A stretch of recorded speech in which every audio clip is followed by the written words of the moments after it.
Hello everybody and welcome back. If you just watched my video about the best advice that I learned from King of the Hill about sales, then welcome, because we're going to continue to talk about your labor value. What does that even mean? What's the value of your labor? How does it relate to freelance? And how does it have to do with the dreaded name of Marx? All right, all that and more in this episode. I hope you guys are settled in. It's not going to be a long video, but it will require just a little bit of thought. But I think that it's very important to be able to think about some of these basic economic principles, especially when we're trying to run our own business, freelance, whatever it is, enterprising. It's important to understand how economies work. And it's easy to just think that economies work some mysterious way, or that they only work on a macro level that's not really discernible to the individual person. But I want to dispel some of those myths in this episode. So first, I want to talk about labor theory of value. And quickly, a theory of value is basically a theory of what creates value. So for example, back in like feudal times in Europe, a lot of economists were arguing that value came from the land because it was an agrarian-based society. Nowadays, we might think that value comes from ideas, considering how much monetization can be done based on the privatization of intellectual property. Now, during the time of, again, dreaded name, Karl Marx, in the mid-19th century, everything was about production. And so this is why, and Baudrillard criticized Marx for himself, confining himself to this small paradigm of only the work, only the promotive production creating value. And I do want to just, I'm happy to criticize Marx throughout this if it helps people stomach the correct things that he said. So Marx was wrong that value comes only from labor, because he also theorized then that a machine that didn't require any human input to work didn't add any value, which seems wrong. That doesn't seem correct.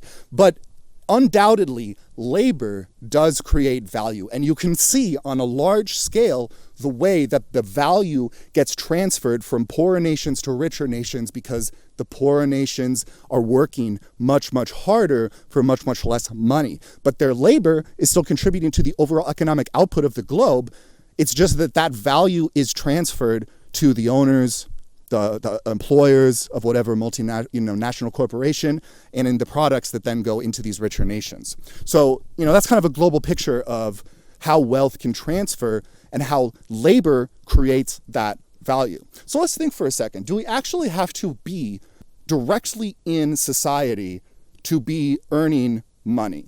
Well, maybe. But do we have to be directly in society to be creating value that can be exchanged for money?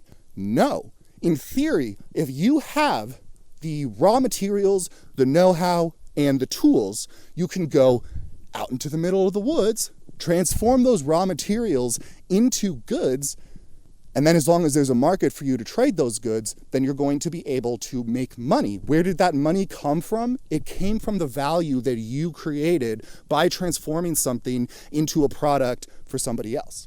So how does this relate to music or art? Well, the products that we're making are, to some extent, abstract skill, but are also the literal products that we make, the videos we make, the recordings that we can make, the things that people might hire us specifically to do. But also, and this point, can get missed, you are still creating value for yourself that creates future monetizable opportunities, even if you're not getting paid, if you are investing in yourself, investing in a skill set. Now, I was recently talking to my brother about this because he's a little younger and he is feeling like, man, I just want to be able to feel like stable and good in my life. He's talking about going back to school for a master's, but in a field he's not totally passionate about. And I'm like, all that's going to happen is, you'll be in school, you'll be like, oh man, this is super hard, but at least when I'm done with school, I'll have the job. You're going to get the job, and then it's like, man, this pays, the entry level is not as good as I thought. And also I'm doing a lot of unpaid overtime and stuff. And you're like, well, maybe when I get this, and you get that position, then it has more responsibility. It never really ends, right? You have to be able to do something in life that you're actually passionate about, that you see the efforts of your labor come back to, the fruits of your labor. So this is Marx. This is him talking about men and people feeling the labor value of their actual work, actually retaining that value for themselves instead of, as he describes, having an alienation to it. Now, this alienation from the product of our labor and this dissociation that we have from the world as a whole because of a hyper-individualist concept is something that distracts us from the fact that we are valuable. Now, I say that, and it can be really easy for us to have two simultaneous thoughts. On the first, we have, well, of course, human life has value. That's something that we know. However, when you actually try to put a dollar amount, which money is not exactly value, but they are closely linked, a lot of people's worth is kind of being told to them, you're worth $10 an hour. Your body that your parents had to grow from the ground up, that took all that food and training, that's in amazing feat of biological engineering to get to this point in evolution, that your brain is one of the most capable problem-solving machines in the world. And your body's going to be rented for $10 an hour, $15 an hour, $20 an hour. Well, let me tell you something about how much your labor is actually worth. So I found out somewhat recently, and I'll throw up the stats on screen. I do want to be accurate with the information. I'm not trying to spin some narrative, but I did see that this whatever study found that the value that a minimum wage worker provides to the company per hour is about $75. So that means that if you're making $15 an hour, which is 1/5 of 75, that you're getting taxed by your employer 80% before the government even comes and takes their 20 and 30%. And we never think about it that way because they're not required to show us what we actually earned the company before they take their cut. And obviously, even in a situation where all the workers owned a slice of the pie, you wouldn't just get a payout. Obviously, taxes exist for a reason, and you'd think that if there was a high tax, that at least if you're getting benefit from it in the form of you've got healthcare, you've got paid time off, you've got maternity leave, you've got all this stuff, then it actually somewhat makes sense. But most of us don't realize that our employers are taking 80%. I mean, or more.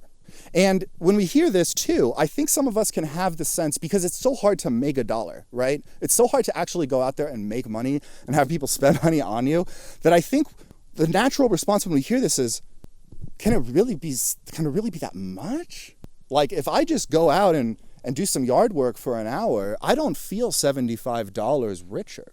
But it's worth thinking about the fact that maybe you are, that maybe the things that you do are actually worth that much. I mean, after all, the whole reason why you can go work for a company and they've already got the infrastructure set up to pay you a guaranteed wage, as low as it is percentage-wise to your value, they already have this system set up. But who's they? A ton of people who came before, whose labor laid the groundwork for that company to be a machine that has that type of efficiency in the first place, right?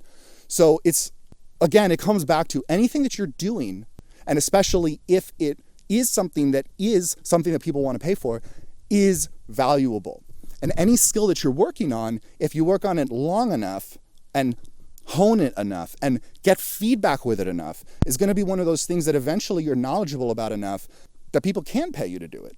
And so this is what I want you guys to think about. How can I retain the most of my labor value, right? And sometimes you have to work for someone else. Sometimes you have to do something that, you're kind of giving. But if you are day after day, hour after hour, going to a job and putting in hours where you don't even get the benefit of job security or healthcare or whatever, and you're getting paid like $10, $15 an hour, I mean, you are getting robbed. And I'm not gonna go on a whole diatribe about, working class, whatever. I just want to say that you individually, and as a part of your family unit, community unit, whatever, have a lot of value. Your labor has a lot of value. And anything that you do with your labor is creating value. The more that you can invest in yourself, and the more that you can find ways of retaining that value, the more you're going to be able to grow yourself as a strong, independent unit.